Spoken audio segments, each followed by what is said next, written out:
สวัสดีครับวันนี้มีโจทย์เรื่องของ Sound Effect ที่ใช้ในการแสดงสดซึ่งใช้ประกอบการบินนะครับสาธิตอาจจะเป็นอะไรที่เราใช้ในวันเด็กที่จะมีถึงในครั้งหน้านี้นะครับก็เดี๋ยวมาลองดูครับเพราะว่าเราเจอแอปอันหนึ่งที่รันบน iPad นะครับสามารถใส่เสียงนะครับสดเข้าไปในการแสดงได้อันนี้มีชื่อว่า Launchpad นะครับ Launchpad อยู่ อยู่บน iPad นะครับหน้าตาเป็นแบบนี้นะครับนั้น ตอนนี้มันใส่เสียงได้ทั้งหมดนะครับ6คูณ8นะครับ6คูณ8 48เสียง48เสียงนะครับใส่อยู่ได้ในนี้แล้วก็สามารถเล่นพร้อมกันได้ทั้งหมด8แทร็กนะครับ8แทร็กพร้อมกันเพราะนั้นอันนี้ก็ไปใช้ในการแสดงสดได้ง่ายนะครับดูตัวอย่างเสียงที่ผมใส่เข้าไปนะครับอันนี้เป็นเสียงดนตรีนะครับ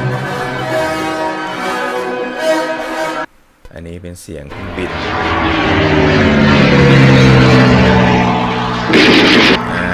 เสียงปืนกล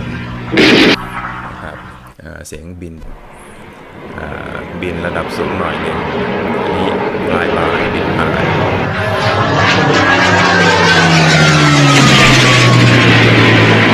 มีเสียงระเบิดด้วยโอเคเดี๋ยวเราลองมาใช้กับคลิปนะครับจำลองการแสดงสดเราจะใช้คลิปเงียบครับคลิปเงียบซึ่งเป็นการบิน RC Warbird นะครับ Warbird ในสมัยสงครามโลกครั้งที่2ซึ่งบินโดยกลุ่มของนักบินชาวออสเตรียนะครับซึ่งถ่ายทำมาได้ดีมากแต่เราจะเอาแต่ภาพอย่างเดียวเราจะไม่เอาเสียงเข้ามาขอยืมเขานะครับเดี๋ยวมาลองดูว่าใส่ระบบเสียงของเราเข้าไปแล้วสนุกแค่ไหนโอเค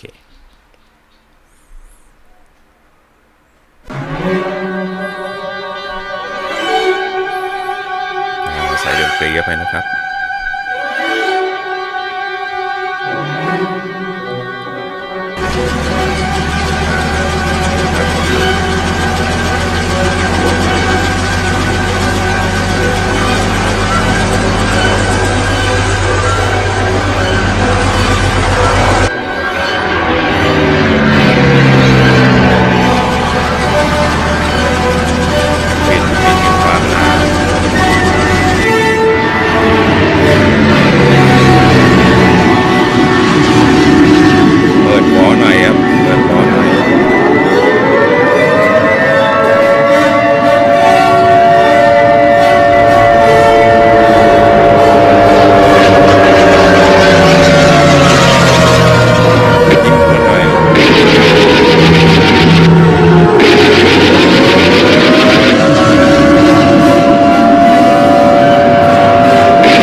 ตัวอย่างสนุกๆนะครับในการทดลองไปใช้ Sound Effect ประกอบการแสดงสดในวันเด็กลองดูนะครับว่าจะหานักบินวอลเบิร์ดกันได้เยอะแค่ไหนเพราะว่าระบบเสียงน่าจะพร้อมโอเคครับ